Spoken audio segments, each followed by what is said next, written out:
So I'm going to start out with a quick question. Just right off the top of your head, when you hear the word attorney, what do you think? Oh shit. Oh shit. Yeah. Courtroom. Plead the fifth. Plead the fifth. Thank you. Yes, all the time, right. So that's where help. I like it. That's where liberty law comes in. Liberty law is we focus on litigation. So anything inside of the courtroom, that's where we want to be all across Iowa and Nebraska, state and federal court. But what we have really started trying to do recently is kind of focus our branding. Everyone thinks lawyers are crooks. They're going to take your money. I only need them when I need help. What if you had a lawyer that you actually trust to tell you, you don't need me? I got a text this morning. A gentleman reached out to me about 2-3 weeks ago while I was off gallivanting around, and he said, "Hey, I got this thing going on. It's like 6 hours away. I really don't want to deal with it." Okay, cool. Happy to help you. It's going to cost you $5 grand. Well, I don't really want to pay $5 grand. I know you don't. You don't need to. Just show up and show him your insurance. It's not that hard. He did. Got a text this morning. Everything was dismissed. He's happy. I'm happy. He'll send me business in the future. So that's one thing that we have specifically focused on here lately is focusing our branding. Attorneys that you can actually trust on occasion. So who are we? We are made up of 4 partners. Myself, Eric Hagan, whom several of you have met. Seth Morris, widely known around the Lincoln area as the Beard of Justice. It's kind of fun. And Justin Calvin joined us back in January, also on our Lincoln office. The Beard of Justice. Oh yeah. Yeah. Can't miss him. We also have Ashley, our paralegal. We have a law clerk that is currently working with us. We just hired another attorney who started 3 weeks ago. We have another firm administrator coming in, another law clerk starting next month. So things are fun. What we do, litigation. If you're in court, we want to be there. What does that mean? Well, just by its very nature, you go to court when you get arrested, when you get pulled over for something other than just speeding. But then there's this other thing. Divorces you go to court for. You do not want to help with your divorce. Sorry about that. I dropped a hard line there. It is no fun, and I have no desire to get a phone call on Christmas morning when I'm hanging out with my kids. So that is one thing we do not do, and I don't know that we ever will. TBD, I suppose. But personal injury, a lot of people don't think about that. Personal injury case, I'll get into this here in just a little bit, but a personal injury case, you get hit by a car, it's not your fault, you're injured, now you're entitled to some sort of compensation depending on what your injuries are. A lot of those don't go to court. Like I said, I'll get into that. I think complex civil litigation is not up there, but we've recently gotten into a lot of that with the CBD lawsuits from the Attorney General's office. We represent Midwest Smoke Shop and all of their subsidiaries. I want to say there's 18 of them or something. We also represent 50 Shades of Green. For those that don't know, basically the state of Nebraska is suggesting that those entities are violating consumer protection laws by marketing specifically to kids with the intent to harm them. It's not true, wholeheartedly deny all of that, but all of that will come out there. Anyway, that is in a courtroom. So it's fun. Why do we do it? We love it. We absolutely love it. A lot of people hate going to court. I have a very good colleague that hates it. She sends us all of her business once it gets into litigation. She doesn't ever want to put a pantsuit on. She doesn't ever want to dress in anything but jeans and t-shirt. Good for her. She has her day. We have ours. People get screwed all the time because they know they can. I had a client this past week who had a warrant out for his arrest for about 3.5 years. Wow. For no insurance. Wow. He didn't realize he had to show up. He paid the fine, he paid the court costs, didn't know he had to show up. And he should have won. He found out about it when he applied for a promotion. Background check came back and said, yeah, we can't hire you because you have an active warrant for your arrest in Nebraska. So he called me up. I hit up the prosecutor. Hey, Lynn, you know as well as I do that this is going to be dismissed. The prosecutor says, yeah, well, I have no reason to dismiss it until he shows up. He was in Des Moines. So he made the guy drive 4 hours to show up. And then he didn't want to dismiss it. You can plead to it, or we can set it for trial. You can file your motion. Your client can pay you to do that, and then we can litigate it. Even though he paid Yes. and did everything he thought he should have done. Yes. Crazy. Hence, you can get screwed. I hate that. Oh, man. I absolutely hate that. So, yeah. Why didn't he have his insurance? Why didn't he? He didn't have proof of it. He had insurance. He just didn't have a car or whatever. Probably had crappy insurance. If he didn't have the insurance, he's a monster. We'll get there. It says, how much do insurance companies profit every year? It's a wash. I don't believe that. However, my point there is people get screwed, and that just drives me crazy. So I offered my client, look, I will take care of all of the litigation. You don't have to pay me another time. You can screw this guy. He didn't want to drive back. I don't blame him. So how'd it turn out? He ended up pleading to no insurance, got a $75 ticket, and went home. Did he get the job? Then we get all those resources. I don't know. All those resources. Yes, he did. No, Right. the state, or the city, or whoever. Oh, yeah. I mean, this particular prosecutor will remain unnamed right now to Juilliard. Is very, very well known for doing stuff like that. It sucks. We know what we're getting into, and we deal with it.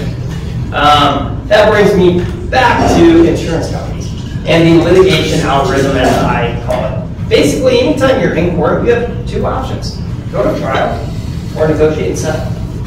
Now, what does that mean? Negotiate and settle, it means you don't go to trial. People think about suits, they think about law and order, they used to think about JAG and whatever those other shows are that show you in trial. That only happens 2 to 4% of the time. Everything else is negotiate, settle, plea deal, whatever it might be. But those are basically your only two options. Option one, it's easy, it's cheap, it's fast, very quick. I just want to pay my $75. I want to go home. I don't want to go back and forth, right? Option two, however, go to trial. It's difficult. It's very difficult. It's expensive, and it is slow, especially in civil cases. In criminal cases, it can move rather quickly. 3 months, I think, is from start to from filing up a case until actually going to trial. Is the fastest I've ever moved on one. He was found not guilty of everything. The slowest, 2.5 years. And that was on a criminal case. Civil cases, on average, are going to double that time. So you're looking at anywhere from 3 years to 5 years, sometimes 10 years, depending on how complex it is and who opposing counsel is. So why would you ever go to trial? First of all, before I answer that, it's not my choice to go to trial, ever. It's no attorney's choice to go to trial. It's the client's choice. It's their case, it's just my job. You do what you want, it's your life, you tell me. My job is to create options and make recommendations. Your job is to choose. We got one particular gal, she might be 100 pounds soaking wet, and her credit, she drove very, very well with 0.32. That trial is not going to end well. It's not. I've told her that. She knows that. But she doesn't want to say, I did. Okay, well, you're going to go to trial then, and they are going to say you did it. Either way, it's totally up to you. Make your choice. I made my recommendation. So that's just one example. But that being said, it's not always a good option. In that particular case, it is not a good option. Out.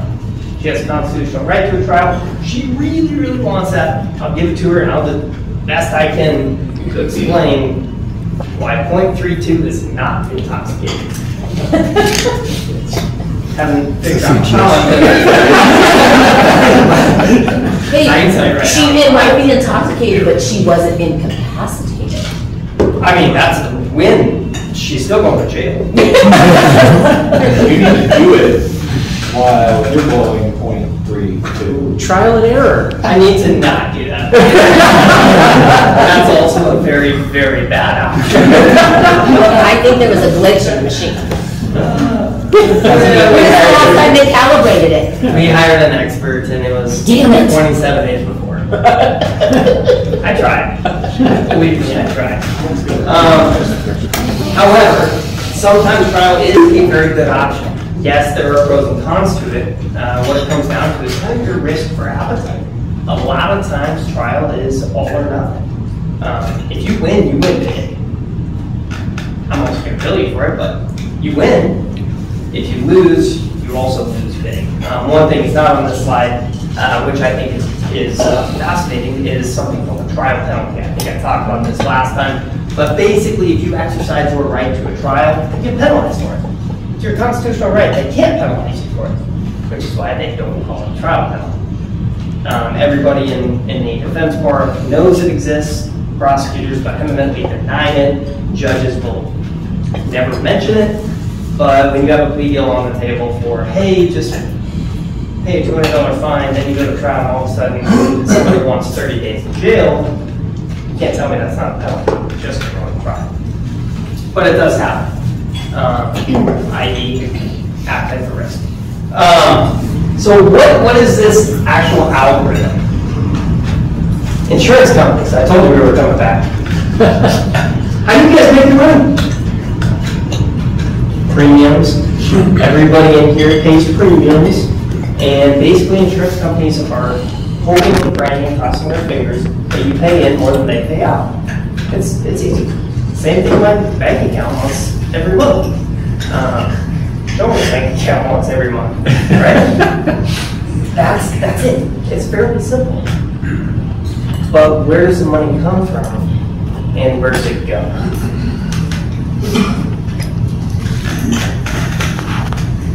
I talked about the two options. I inverted these.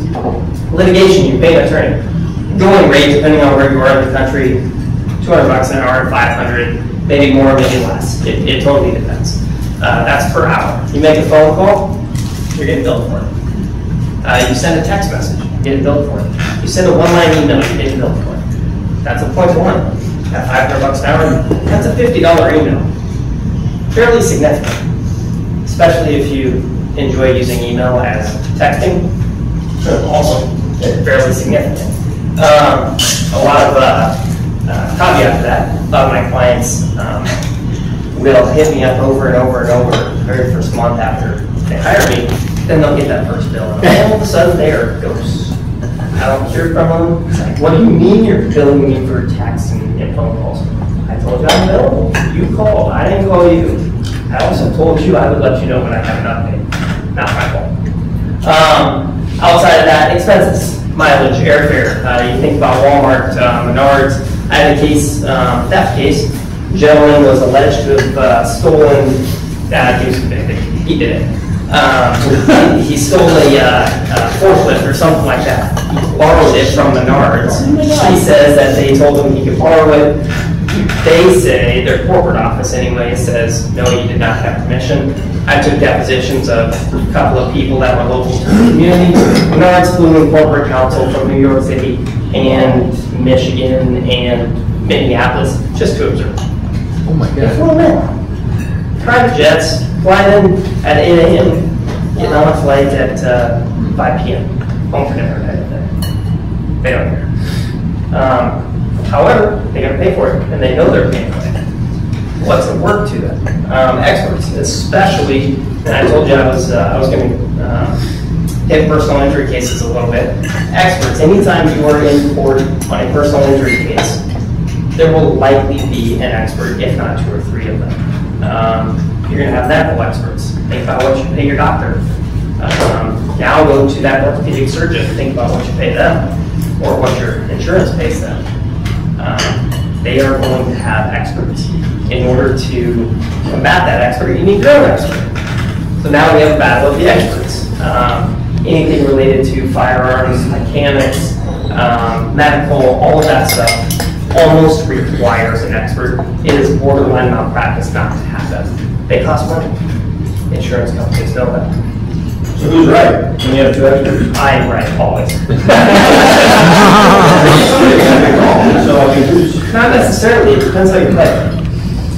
It's an opinion. more right? Just an opinion. Reasonable people can reasonably disagree.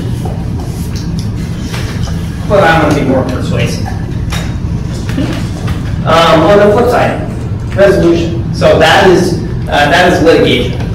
Anytime something is filed in court now, an insurance company knows that they have to have an attorney involved because you have to be licensed to practice law in order to file an appearance, file a document, file an answer, serve interrogatories, answer discovery requests, so on and so forth. All of that law stuff that you see on the Law and Order type of thing, that requires an attorney's signature and an active bar license. Resolution, on the other hand, State Farm, Progressive, whatever, they can hire an adjuster for $45,000 to $65,000 a year, plug in the numbers of T-bone accident, driving a tempo, and went to the ER, no other injuries, cool. Here's what I'm authorized to do in settlement. So now all they have incurred is that adjuster's salary and their time for an hour, 2 hours of work, whatever, and they write a check for $5,000 or $10,000 or something like that. It's cheap. Now I send the letter of representation right in between here. It's not filed in court. Insurance companies know that too. One of the most common questions I get in a personal injury case is, do I really need you? Same idea in a criminal case. This one, the answer almost always is, no, you don't need me, but you do want me, or someone, anybody. If you can get somebody that can put attorney at law under their name and send me a letter, automatically that adjuster knows that there's the possibility of a lawsuit. Automatically that adjuster plugs that into an algorithm. It's literally just math. They plug it into an algorithm, depending on the name, it'll spit out a number. Oh, okay, we'll go to 17.5. We'll go to 25,000. You just made your money back. That's it. Very simple. Now take that one step further. Back to the litigation track. Now I file a lawsuit. Now all of a sudden, all of the numbers get bigger. You can still negotiate and settle after the lawsuit is filed. You don't have to, but you can. They still use an algorithm. They still plug in the numbers, and it still spits something out. Now, I mentioned just a minute ago, it depends on whose name is on them. I've been to trial. Joe Schmo has not. There are attorneys that make very, very good livings hiring or getting hired on cases intending on never, ever going to court, never filing a lawsuit at all. If ever it gets to that point where they have to, ethically, they'll call a trial attorney. Hey, take this case over, give me half of whatever you make. Happens all the time. They make very, very good livings doing that. However, when that trial attorney gets involved, the algorithm changes. Insurance companies, believe it or not, will track what attorneys file lawsuits and which ones don't. Same thing with law firms. I didn't know this until about 6 years ago. Doing criminal defense work in Des Moines and the Polk County Attorney's Office, I found out did the exact same thing on criminal cases. Now, to me, that has a layer of ethical implications. You are tracking me in your plea offer to my client on criminal cases based on whether or not you know I will go to trial. That's not fair. There's no way that's fair. But they do it. So do insurance companies. The difference is insurance companies are more sophisticated. They've been doing it a long time, and they dump hundreds, if not millions of dollars, hundreds of thousands, if not millions of dollars into developing these algorithms and using them. So my answer to this slide is, do you need me? No. Do you want me? It's up to you. Depends, I guess, what you're risk for out. Ultimately, why should you call us? I already mentioned this. We value people for money. Yes, we want to get paid. Yes, we want to make a profit. Yes, we're a business. No, we are not a nonprofit. Yes, we do support nonprofits. The point is, we value people over money. That's it. We know what we're doing. We're honest. We can help. When you call, we're going to answer. If we don't answer, it's because we're in court. We'll call you back. Woo! I don't know, man. Struggling.